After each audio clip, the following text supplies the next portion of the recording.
Salut les élèves du deuxième année baccalauréat sciences physiques et deuxième année baccalauréat sciences civiles de la Terre. On continue toujours avec le chapitre numéro 1, limites et continuité. Et on passe maintenant à la cinquième partie et l'avant-dernière partie. Dans cette partie, on va étudier la continuité de la composée de deux fonctions et la fonction réciproque d'une fonction.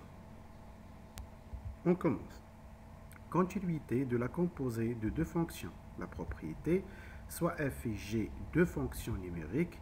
Si f est continu sur un intervalle i, g est continu sur un intervalle f de i, alors la fonction g rond f est continue sur i.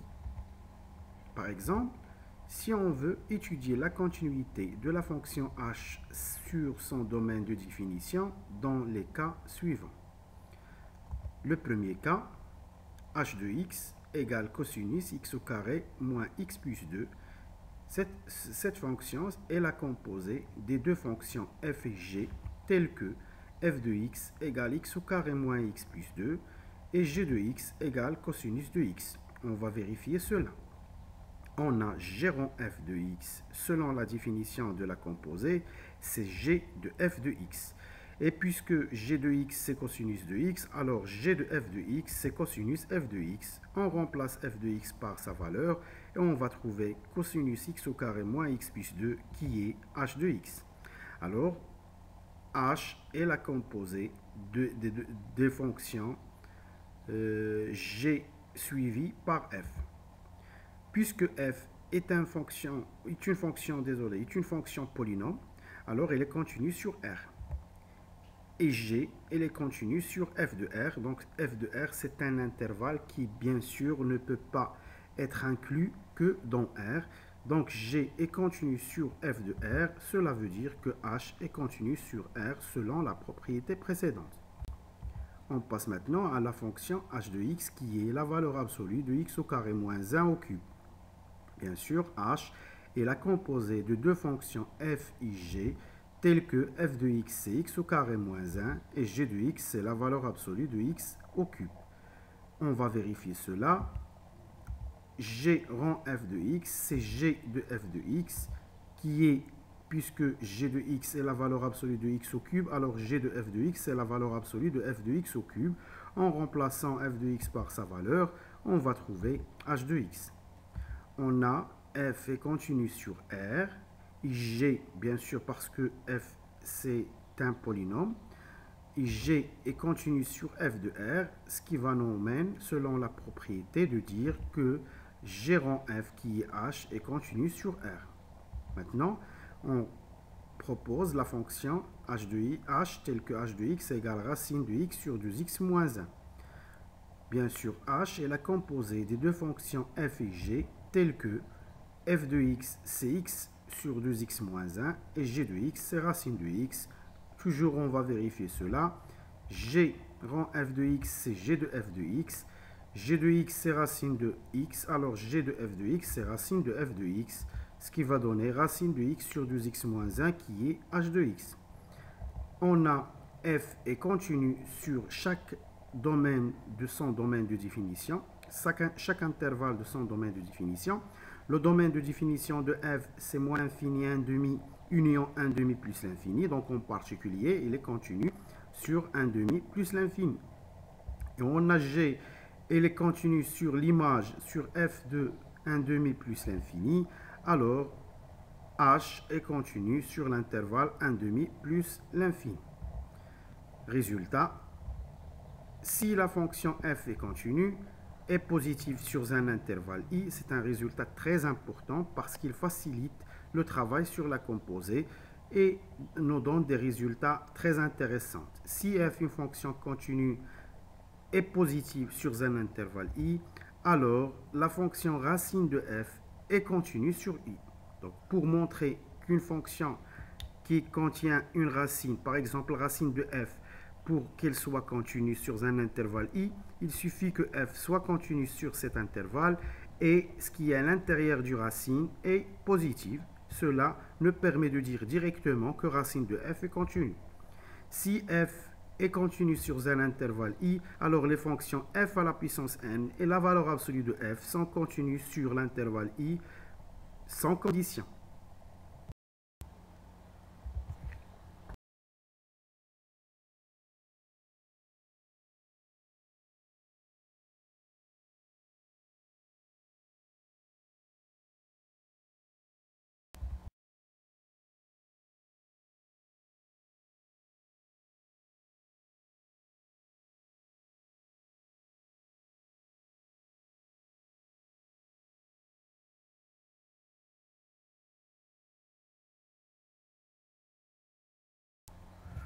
On passe maintenant à une propriété très importante. Si f, une fonction continue sur et strictement monotone sur un intervalle i, selon les théorèmes de valeur intermédiaire, pour tout y de l'intervalle f de i, l'équation f de x égale y admet une unique solution sur l'intervalle i. La définition maintenant de la fonction réciproque. La propriété garantit l'unicité, l'existence et l'unicité de l'unique solution de l'équation f de x égale y sur l'intervalle i. Donc la définition, soit f une fonction continue strictement monotone sur un intervalle i pour garantir l'existence et l'unicité de la fonction réciproque, et soit j, c'est l'image de l'intervalle i par la fonction f, la fonction qui lie chaque élément y de g par l'élément unique x de i, tel que f de x égale y, s'appelle la fonction réciproque de la fonction f. Et on la note par f-1. Résultat, dans les exercices après, on va voir comment trouver d'abord l'existence et l'unicité, l'existence de la fonction réciproque, et après comment déterminer la fonction réciproque d'une fonction. Résultat très important, soit f une fonction continue strictement monotone sur un intervalle i, ce sont des conditions obligatoires pour garantir l'existence de la fonction réciproque, et f-1 sa fonction réciproque. La propriété ou bien le résultat qui va nous permettre de déterminer la fonction réciproque s'il existe est la suivante. F de y égale x tel que y appartient à i, équivalent à dire f-1 de x égale y tel que x appartient à f de i. C'est la propriété qui va nous permettre de déterminer la fonction réciproque, comme vous allez voir dans les exercices après.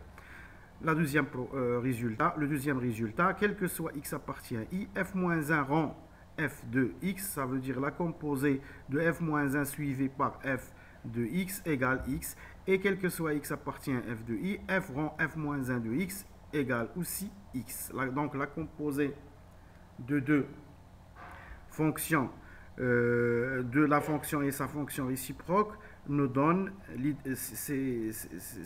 l'identité de E. Maintenant, les propriétés de la fonction réciproque.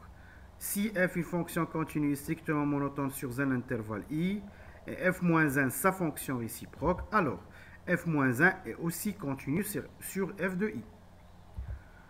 f-1 est strictement monotone sur f de i et a la même monotonie de f sur l'intervalle i, c'est-à-dire si f est croissante sur i, alors f-1 est croissante aussi sur f de i.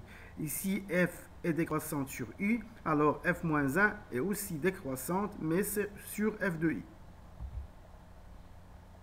La courbe de la fonction f-1 est symétrique, bien est le symétrique à la courbe de la fonction f par rapport à la première bisectrice du repère dans un repère orthonormé. Comment ça?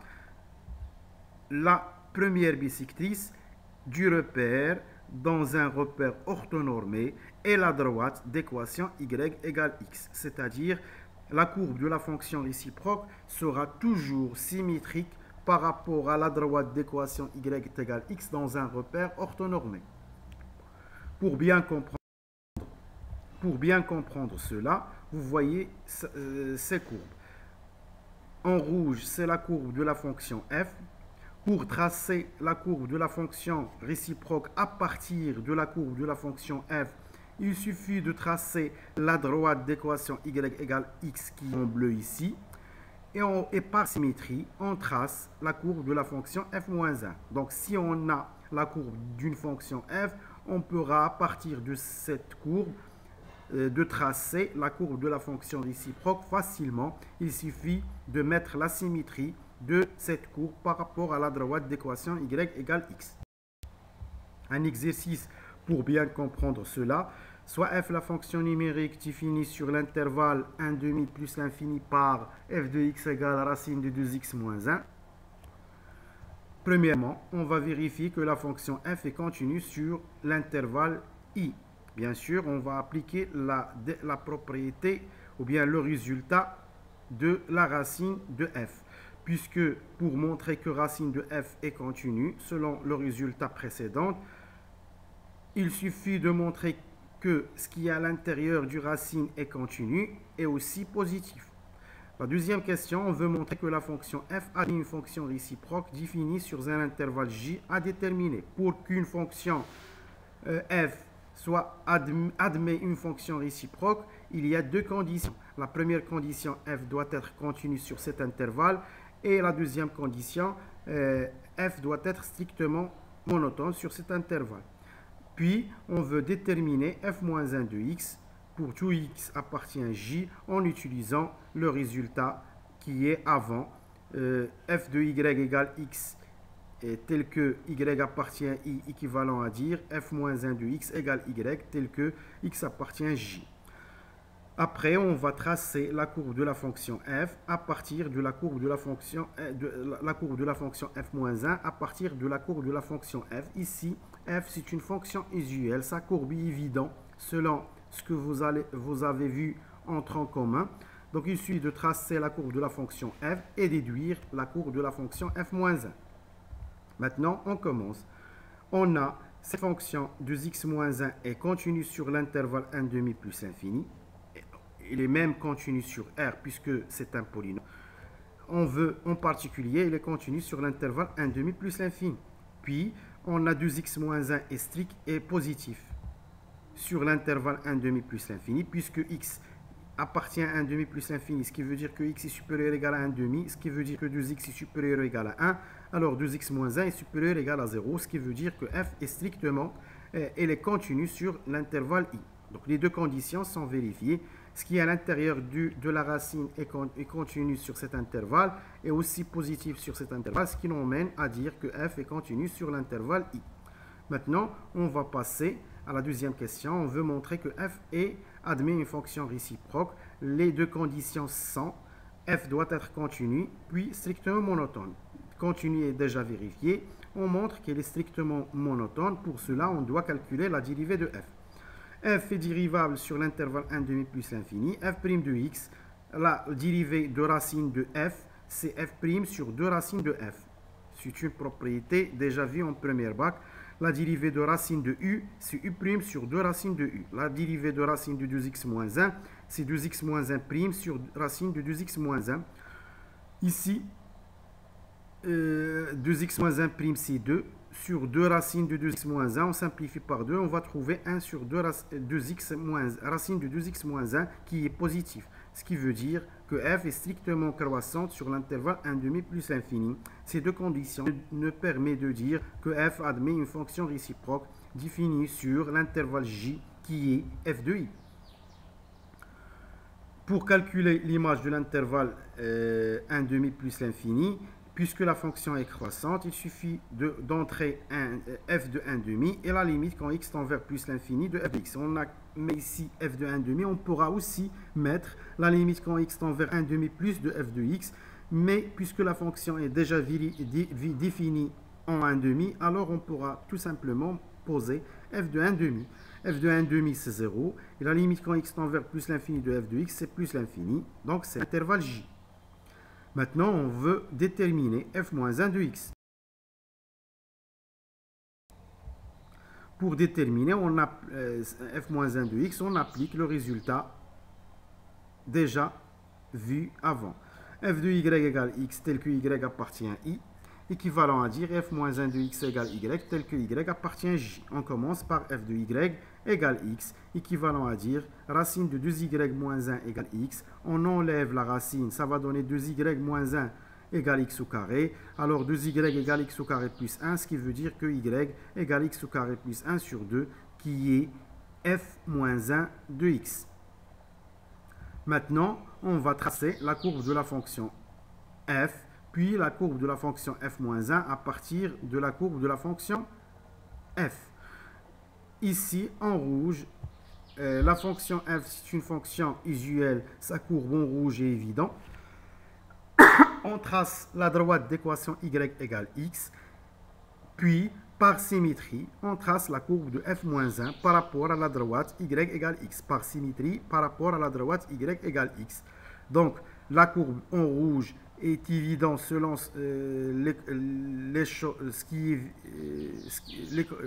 c'est une courbe usuelle déjà vue en tronc commun, donc sa courbe est évidente. Il suffit de calculer l'image de quelques nombres pour faciliter ou bien pour avoir une courbe plus précise.